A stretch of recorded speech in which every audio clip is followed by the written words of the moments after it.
নারায়ণ বাঙাল, পোশাকি নামটা আমার অত মনে থাকে না। তাকে যারা আমাকে সুযোগ করে দিয়েছেন এই ধরনের একটা অনুষ্ঠানে অংশগ্রহণের, আমার পক্ষে ভালো হতো যদি আরো কিছুটা আপনাদের এখানকার কথাবার্তা শোনার পর আমার বলার সুযোগ হতো। তবু আমাকে ওরা ব্যবস্থাপকরা যেভাবে আপনাদের সামনে উপস্থিত করেছেন, আমি যতটা সম্ভব সংক্ষেপে দু একটা কথা আপনার কাছে রাখব। প্রথমে এটা বলে নেওয়া ভালো, বাংলাদেশে আসার আমার সুযোগ হয়েছে, সেই দিক থেকে আমার একটা বিশেষ অনুভূতি আছে এবং বাংলাদেশ সম্পর্কে সবসময় খোঁজখবর আমরা রাখি বিশেষ আগ্রহের সঙ্গে। কিন্তু আমার মাতৃভাষার যে দেশ বাংলাদেশ, তাদের অগ্রগতি নিশ্চিতভাবে করতে পারেন, আমি এটাকে আলাদা করতে পারি না। বিক্ষিপ্তভাবে এটাকে আমি বাংলাদেশের কোনো কিছুকে দেখতে পারি না ছিল, এবং সেই উৎসাহ থেকেই আমি রাজি হয়েছিলাম যে হ্যাঁ এখানে এই অনুষ্ঠানে আসবো। তার মানে স্কুল ক্লাস 8 থেকে পড়াশোনা শেষ করার পরও অনেক দূর আমি এরকম কিছু কথা বলতে পারি না যাতে অন্য কোনো ডিপ্লোম্যাটিক প্রবলেম। কিন্তু আপনার যদি সবাই বোধহয় আপনার এখানকার সমস্ত চিকিৎসার সুযোগ দিতে পারছেন, তাহলে এটা একটা সরকারি বা দেশের ভেতরকার অর্থনীতির অনেক বিষয়ের সঙ্গে সম্পর্কযুক্ত। কিন্তু স্বাস্থ্য ক্ষেত্রটা এমনই, এটাকে ম্যাসের মধ্যে ছড়িয়ে দেওয়ার মতনও প্ল্যান করা যায়। আরো অনেক জায়গা আছে যেটা সাধারণ লোকের কাছে রিচ করতে পারবে না, বা যার কাছে সাধারণ লোক রিচ করতে পারবে না। কিন্তু স্বাস্থ্য ক্ষেত্রটা এমন যেখানে কম পুঁজিতে বেশি লোকের চাকরি হতে পারে। জমিটা আজকের দিনে পৃথিবীতে একটা সমস্যা। আপনার ঢাকা শহরে ঘুরে আমারও মনে হয়েছে সেটা এখানেও সমস্যা আছে। অত বাড়িঘরগুলো দেখে, অত হাই রাইজ ফুটপাথ ঘেসে যেভাবে হয়ে গেছে, তাতে জায়গার খুব সমস্যা না হলে চলতে পারে না। তাহলে জায়গাটা যখন দামি, তখন ল্যান্ড এবং এমপ্লয়মেন্ট এর প্রপোর্শনটা হেলথ সেক্টরে সব থেকে বেশি। আধুনিক দুনিয়ায় প্রায় সমস্ত ক্ষেত্রে কাজের সুযোগ কমে যাচ্ছে যত সেই সেক্টরে ডেভেলপমেন্ট হয়ে যাচ্ছে। হেলথ সেক্টরটা এমন, যত ডেভেলপমেন্ট হচ্ছে তত কাজ বাড়ছে। তাহলে আপনারা যে 50টা 60টা আইটেম হয়ে গেছে, এত মেশিনারি আছে, সেটা অপারেট করার জন্য একটা করে লোক লাগছে। এবং এখানে বিশেষভাবে আমি অন্য কথার মধ্যে বেশি যাবো না, এখন বিশেষভাবে যে দুটো ভূমিকা নিতে পারে, এবং সেক্ষেত্রে দুটো কথা বলবো। একটা ডেমোক্রেটিক ব্যবস্থা যদি আমি ক্লেম করি, রাজনীতি আরো বেশি, কিন্তু রাজনীতি মুক্ত হবে এটা আমি চাই না। সমাজ অগ্রগতির কথা যদি ভাবতে হয়, তাহলে সমাজের কথা ভাবতে গেলে এর মধ্যে ভাবতে হবেই। আমি আশা করবো এখান থেকে সমর্থক পেট্রন কথা বললে দেশ দুনিয়া পৃথিবী কত উদ্ধার হয়ে যাবে, তার উপর নির্ভর করবে অনেকটা কত তাড়াতাড়ি। আনুষ্ঠানিকভাবে আমি ইনফরমালি যত কথাই বলি, আনুষ্ঠানিকভাবে আমি আপনার আমাদের সবার প্রিয় সিইও তানজিনা নওশীন, এবং এ পর্যায়ে আমি যার নাম শুরুতে ঘোষণা করব তিনি হচ্ছেন সুমন তালুকদার। সুমন তালুকদারকে ক্রেস্ট দিয়ে সম্মানিত করবেন আমাদের সবার প্রিয় সিইও তানজিনা নওশীন।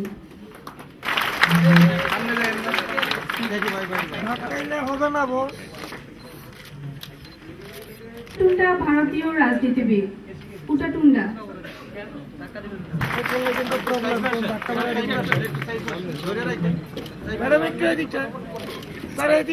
তানজিনা নওশীন আপুকে এরপর ক্রেস্ট প্রদান করা হবে ডক্টর আলী আজমকে। ডক্টর আলী আজম।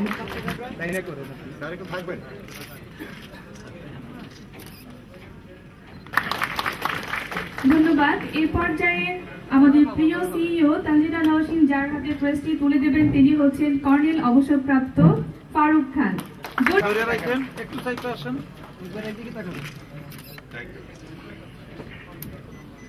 ধন্যবাদ সবাইকে। কিন্তু এটি গণপ্রজাতন্ত্রী বাংলাদেশ সরকারের মাননীয় পর্যটন মন্ত্রী কর্নেল অবসরপ্রাপ্ত ফারুক খান। সবার হাতে তালি। আজকের এই ইউথ পার্লামেন্ট 2012 এই প্রতিপাদ্য বিষয় নিয়ে আজকের এই অনুষ্ঠানে সম্মানিত সভানেত্রী Tanzina Nowshin.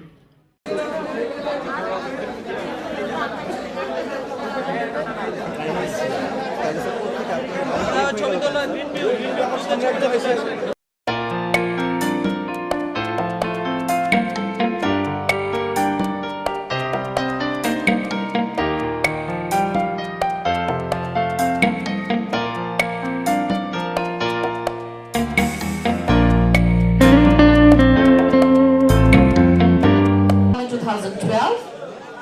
Now we are going to start our session on social business conducted by Yunus Center, and the title of the session is Involvement of Young People in Social Business, Bring a Positive Change to Life and Society.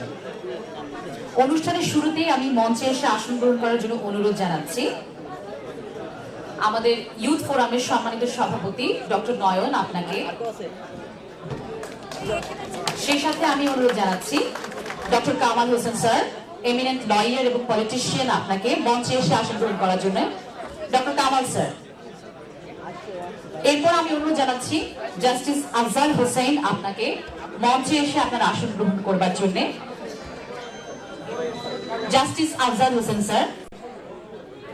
এরপর আমি অনুরোধ জানাচ্ছি মাগরুব মোর্শেদ, সাবেক সচিব sir, আপনাকে মঞ্চে এসে আপনার আসন গ্রহণ করবার জন্য। এবার আমি অনুরোধ জানাচ্ছি Lamia Morshed, executive director Yunus centre, আপনাকে মঞ্চে এসে আপনার আসন গ্রহণ করবার জন্য।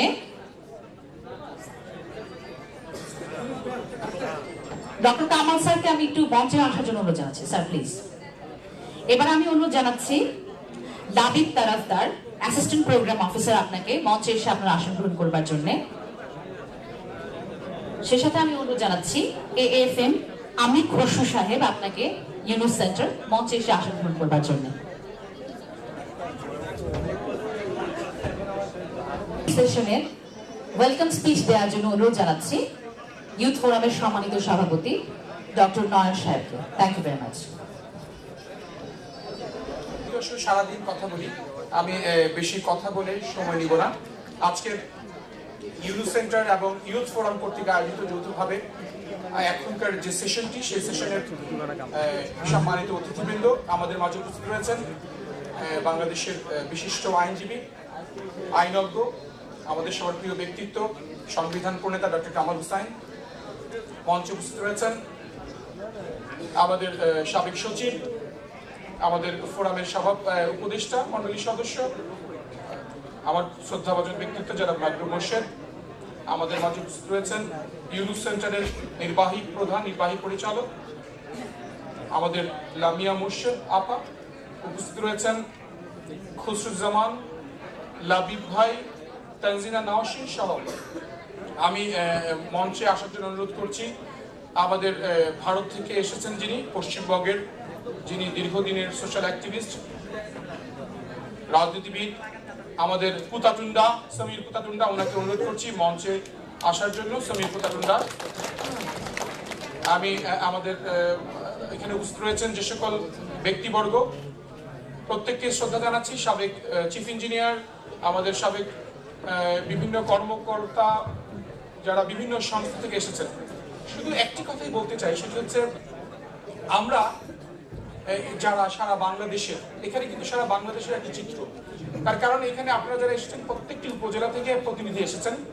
প্রত্যেকটি উপজেলার যে সকল প্রতিনিধি যুব সংগঠনের সাথে কাজ করছেন, হতে পারে এখানে আমাদের অনেকের বয়স জাতীয় যুবনীতির নীতিমালা অনুযায়ী যুব বয়স সীমার মধ্যে অনেকে আমরা নাই, এটা সত্য।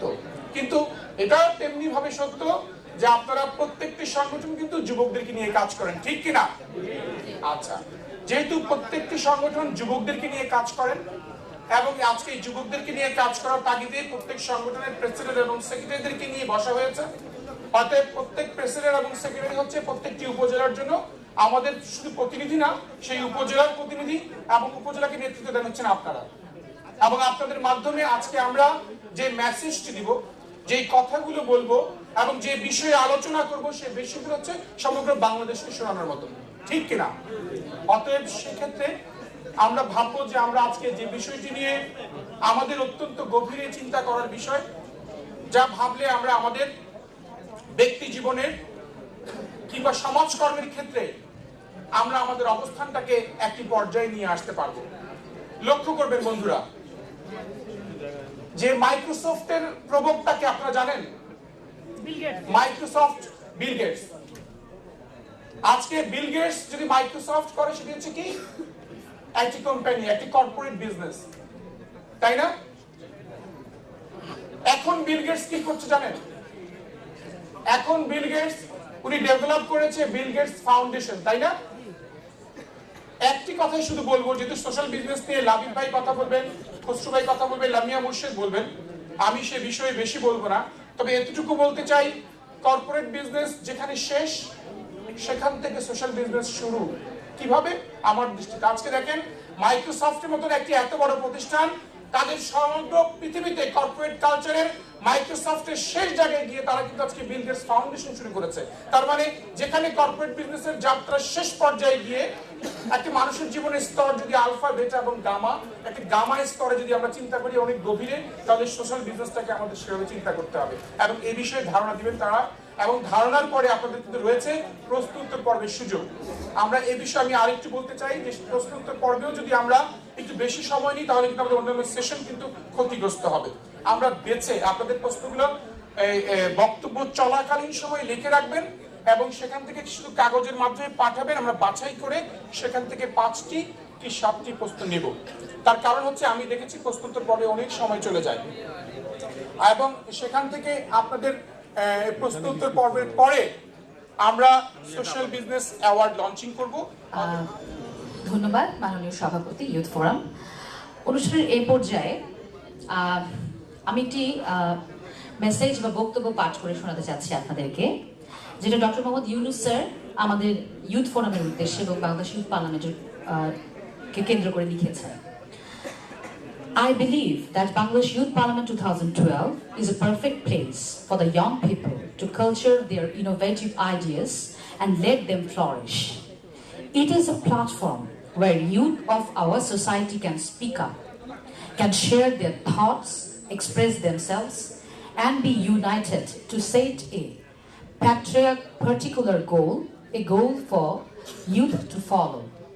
In Bangladesh Youth Parliament 2012, youth are coming under a single roof to raise their voice about their issues and seek suitable solution of those. My heartfelt thanks to the organizer, Youth Forum, for coming out with such a nationwide event, Bangladesh Youth Parliament 2012, on the era of their 1-decade completion. I wish a happy journey of them to materialize their dreams with a selfless devotion and sacrifice. Our country has a huge population, with young people bring the larger part of it. Youth Forum, with its various programs regarding the development of the youth in Oath Praising. I congratulate Youth Forum for being active for 12 years. I also wish a big success of their next project just after this Parliament, which is the Social Business Award 2013, where youth can craft and present their plans on social business with full support of Yunus Center. Finally, I wish Bangladesh Youth Parliament 2012 to be a grand success and want Youth Forum to play a larger role in its upcoming years. Dr. Professor Mohammad Yunus. Thank you very much. অনুষ্ঠানের এই পর্যায়ে আমি আমন্ত্রণ জানাচ্ছি Lamia Morshed, executive director Yunus centre, আপনাকে আপনার বক্তব্য রাখার জন্য। ধন্যবাদ।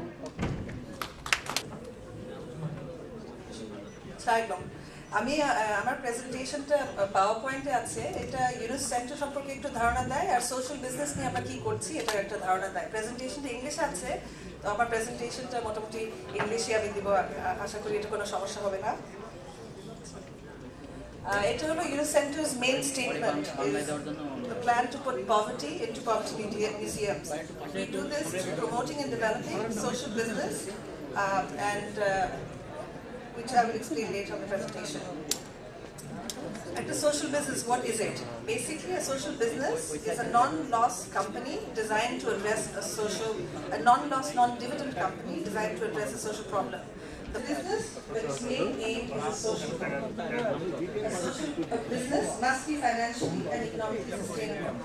Investors ইনভেস্ট করতে পারে, একটা সময়ের পরে ইনভেস্টমেন্টটা তুলে নিয়ে আসতে পারে, বাট এরপরে যে লাভটা হয় ওটা কোম্পানির ভেতরে থাকে। When the investment amount is paid back, the company profit stays with the company for the expansion and improvement of the product or service. The social business must be environmentally conscious, and the workforce of the social business will get market wages but with better working conditions. And the final one, which is important, is that social business, we will do it with joy. And we do it because it makes us happy, and we want to do it to make other people happy. Social business এর আইডিয়াটা কিভাবে evolve করলো? Doctor Yunus যখন গ্রামীণ ব্যাংকটা create করে, over the years এটার পাশাপাশি উনি অনেকগুলো প্রতিষ্ঠান ক্রিয়েট করেছে। গ্রামীণ শক্তি, মৎস্য, গ্রামীণ কৃষি, সবগুলো কিন্তু সাস্টেইনেবল কোম্পানি হিসেবে করা হয়, কিন্তু কোনোটা উনি ব্যক্তিগতভাবে আমার প্রবলেম সমাধান করার জন্য তৈরি করা হয়েছে। তো এই ওভার দি ইয়ার্স 35 ইয়ার্স এরকম 50টা কোম্পানি করা হয়েছে, সবগুলো এরকম সেলফ সাস্টেইনেবল, কস্ট কাভারিং, একটা নর্মাল গ্রামের মহিলা কিংবা পুরুষরা যে প্রবলেম ফেস করে ওগুলাকে সমাধান করার জন্য। সবটাই হলো সেলফ সাস্টেইনেবল, মানে এটা একটা প্রোডাক্ট কিংবা সার্ভিস প্রোভাইড করে, ওটার যাতে অপারেশনটা কভার করা যায় আর যাতে কোম্পানিটা গ্রো করা যায়। কোনোটার মধ্যে আমাদের কারো ওনার কোনো সিঙ্গেল শেয়ার নাই। এটাকে আমরা বলি সোশ্যাল বিজনেস। উদ্দেশ্যটা হলো সাস্টেইনেবল করার জন্য, যাতে এটা গ্রো করা যায়, যাতে এটা ইম্প্যাক্টটা মোর এফেক্টিভ হয়। তো ওভার দি ইয়ার্স আমরা গ্রামীণ শক্তি, গ্রামীণ শিক্ষা, এরকম নানান কোম্পানি করা হয়েছে। আর সিন্স 2005 আমরা ডেলিবারেটলি এরকম সোশ্যাল বিজনেস ক্রিয়েট করছি, যেগুলোর উদ্দেশ্য হলো যে একটা সোশ্যাল প্রবলেম আইডেন্টিফাই করা, বিজনেসটাকে ওটাকে কেন্দ্র করে ডিজাইন করা, এটাকে ইনভেস্টমেন্ট গ্রামীণও ইনভেস্ট করে, বাইরের থেকে ইনভেস্টমেন্ট করে। বিজনেস প্লেসে ইকোনমিক ফ্রেমওয়ার্কে এরকম একটা জায়গা থাকা উচিত for business to solve problems, যেখানে প্রফিট ম্যাক্সিমাইজেশন মেন উদ্দেশ্য না, ওইটাই আমরা বলি সোশ্যাল বিজনেস। আর আমাদের ধারণা হলো যে একটা সোসাইটির ভেতরে একটা কিছু করার জন্য এখন যদি কেউ কিছু করতে চায়, মেইনলি একটা চ্যারিটি কিংবা একটা ওয়েলফেয়ার অর্গানাইজেশন কিংবা গভর্নমেন্ট জয়েন করে, কেউ বিজনেস প্লেসে আসে না প্রবলেম সলভ করার জন্য। আমরা বলতেছি যে যদি একটা সেলফ সাস্টেইনিং বিজনেস করা যায় প্রবলেম সলভ করার জন্য, আর সবাই এটা করছে প্রবলেমটা সলভ করার জন্য নিজের দেশে। So the social business mixes the objectives of a charity organization with the operational model and skills of a profit-making organization. In other words, a social business entrepreneur or investor will put in an initial investment. They will আর গ্রামীণ আর ডানন যে টাকাটা invest করেছে, ওরা ঠিক করেছে যে 10 বছরের মধ্যে এই টাকাটা তুলে নিয়ে আসবে, কিন্তু দুই সাইডই এগ্রি করেছে যেখান থেকে কোনো প্রফিট কেউ ব্যক্তিগত কোনো শেয়ার হোল্ডারের কাছে যাবে না। কি করা অলরেডি নেক্সট ইয়ার প্ল্যান হচ্ছে সেকেন্ড ফ্যাক্টরিটি এস্টাবলিশ করা।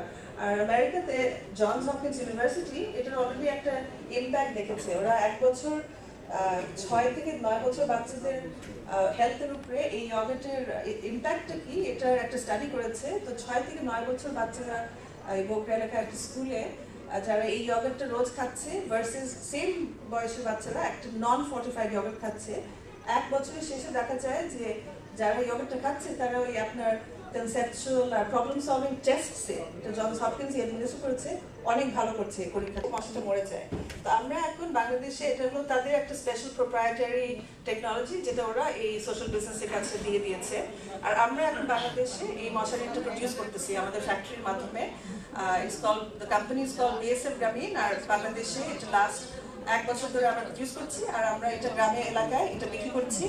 একটু এক্সপ্লেন করি, এই নার্সিং কলেজটা করা হয়েছে ফর সেকেন্ড জেনারেশন অফ গ্রামীণ ফ্যামিলিজ। গ্রামীণ ব্যাংকের 8.4 মিলিয়ন ফ্যামিলিজের বাচ্চারা আমরা দেখি যে সব বাচ্চারা কিন্তু স্কুলে যাচ্ছে, আর অনেকে এখন হাই স্কুল আর ইউনিভার্সিটি কমপ্লিট করে বের হয়ে আসতেছে। তো মেয়েদের জন্য